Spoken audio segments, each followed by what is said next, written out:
comme dans la plupart des démocraties, notre Constitution a prévu la nécessité et la possibilité de destituer le chef de l'exécutif.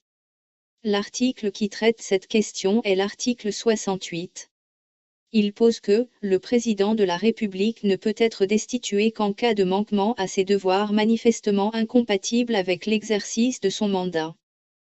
Cet article pose aussi les conditions par lesquelles le Parlement, Assemblée nationale et Sénat peut amener le président de la République à répondre ainsi de ce « manquement à ses devoirs » devant un groupe de parlementaires constitué en haute cour. L'article précise comment cette haute cour peut destituer le chef de l'État, si elle estime qu'il y a bien eu manquement du président de la République à ses devoirs, et si les explications qu'il a fournies pour le justifier ne sont pas jugées convaincantes par une majorité de 2/3 des parlementaires qui la composent. La mise en œuvre effective de cet article a été précisée par la loi organique numéro 2014-1392 du 24 novembre 2014. Celle-ci précise notamment, la décision de réunir la Haute Cour résulte de l'adoption d'une proposition de résolution par les deux assemblées du Parlement, dans les conditions fixées par l'article 68 de la Constitution. La proposition de résolution est motivée.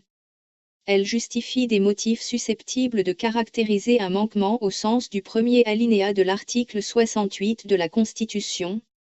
Elle est signée par au moins un dixième des membres de l'Assemblée devant laquelle elle est déposée. Concrètement, cela signifie donc que la procédure de destitution comporte 4 étapes.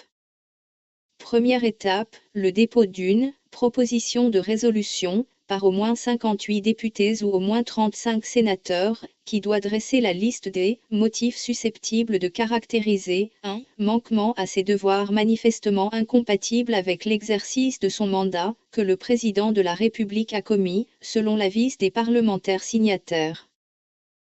Deuxième étape, l'adoption de cette résolution dans les mêmes termes par au moins 2/3 des membres de chacune des deux assemblées. À ce stade, tous les députés et tous les sénateurs doivent donc étudier la liste des faits reprochés au président de la République par leurs collègues signataires de la proposition de résolution. Puis ils doivent voter pour déterminer si motifs sont bien constitutifs d'un manquement, au sens de l'article 68 de la Constitution. Si 2/3 des membres de chacune des deux assemblées ne votent pas dans ce sens, la procédure cesse. Troisième étape, si au moins 2/3 des membres de chacune des deux assemblées estiment que les faits reprochés caractérisent bien un manquement, au sens de l'article 68 de la Constitution, le bureau de la Haute Cour se réunit aussitôt.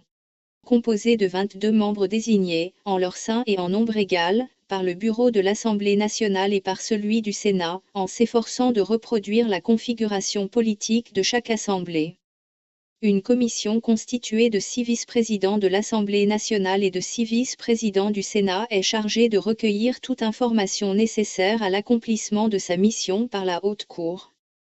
Cette commission élabore, dans les 15 jours suivant l'adoption de la résolution, un rapport qui est distribué aux membres de la Haute Cour, communiqué au président de la République et au Premier ministre et rendu public.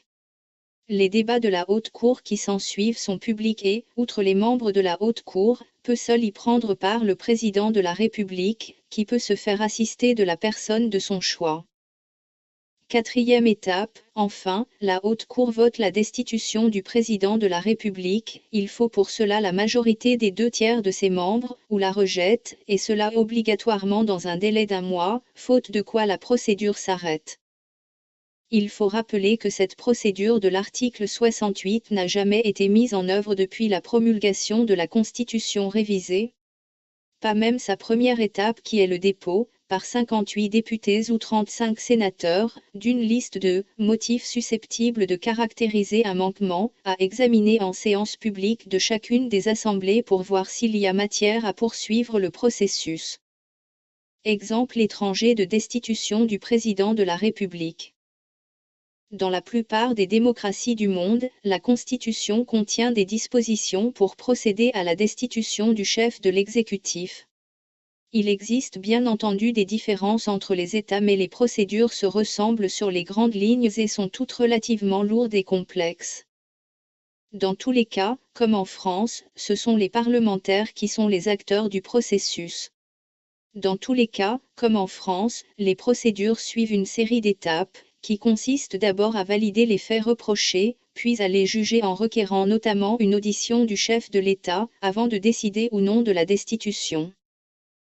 Dans l'histoire récente, le lancement d'une telle procédure a été décidé dans 3 grands pays et à 5 reprises, au Brésil, 1 fois, contre la présidente Dilma Rousseff, en Corée du Sud, 2 fois, contre le président Romo-Hyun et contre la présidente Park Geun-hye, et aux États-Unis d'Amérique, 2 fois, contre le président Richard Nixon et contre le président William Clinton.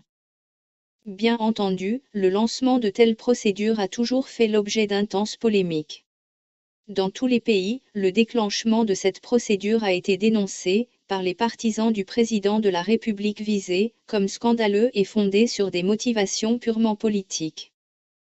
Tous les chefs d'État menacés de destitution ont eu recours à des moyens juridiques ou à des campagnes de presse orchestrées par leur soutien pour tenter d'arrêter la procédure. Dans tous les cas, elles n'ont pu être menées à bien, malgré les entraves, que par la pression des médias hostiles au président, ou par la pression massive de l'opinion publique, en particulier manifestations géantes au Brésil ou en Corée du Sud. Au Brésil, la procédure a abouti à la destitution de la présidente Dilma Rousseff, le 31 août 2016, pour violation de la Constitution. Le lancement de la procédure de destitution de la présidente Dilma Rousseff a pris place dans un contexte de crise économique et sociale et de manifestations rassemblant, à partir de mars 2015, des centaines de milliers de personnes victimes de chômage ou d'une baisse de leur niveau de vie. Ces manifestations à travers tout le pays ont rapidement durci leurs revendications en exigeant, entre autres, la destitution ou la démission de la présidente. Compte tenu de la pression de la rue ininterrompue depuis 6 mois, 37 députés finirent par déposer en septembre 2015 une demande de mise en accusation à la Chambre des députés, selon une procédure très comparable à la procédure française. Cette demande invoqua plusieurs griefs, notamment le fait que la présidente Dilma Rousseff avait eu recours à une manœuvre comptable visant à faire supporter à des banques publiques environ 40 milliards de reals, soit environ 9,2 milliards d'euros, de dépenses incombant en fait à l'État. La présidente fut également accusée d'avoir pris des décrets engageant des dépenses supplémentaires non inscrites à la loi de finances sans demander l'autorisation du Parlement. Selon les députés d'opposition qui avaient déposé la demande, la présidente avait ainsi commis un crime de responsabilité administrative en violant la loi des finances, l'un des motifs de destitution prévus par l'article 85 de la Constitution brésilienne.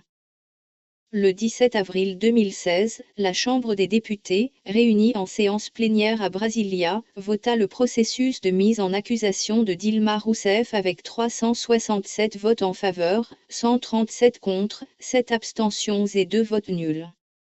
La majorité des 2 tiers exigée, 342 voix, fut ainsi largement acquise. Le 6 mai 2016, une commission du Sénat brésilien vota par 15 voix contre 5 un rapport préconisant l'ouverture formelle du procès en destitution.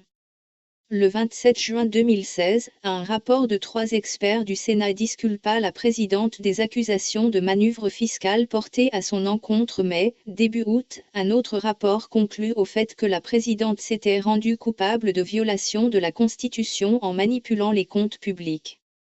La commission du Sénat vota alors en faveur de la poursuite de la procédure de destitution et le Sénat vota pour l'ouverture de son procès, avec 59 voix pour et 21 contre, le 10 août. Le procès s'ouvrit le 25 août 2016, les témoins de la défense furent auditionnés le 26 et la présidente elle-même le 29. Le 31 août, les sénateurs votèrent définitivement sa destitution par 61 voix pour et 20 contre. Entre le début des manifestations géantes contre le pouvoir en place, mars 2015, et la destitution effective de la présidente, 31 août 2016, il s'écoula donc près d'un an et demi. Madame Rousseff utilisa tous les soutiens possibles, y compris en dénonçant un « coup d'État », pour échapper à la destitution. Celle-ci aboutit néanmoins, du fait que l'opposition ne se laissa pas intimider et que le procès examina les griefs reprochés à la présidente du strict point de vue du droit et de la constitution brésilienne.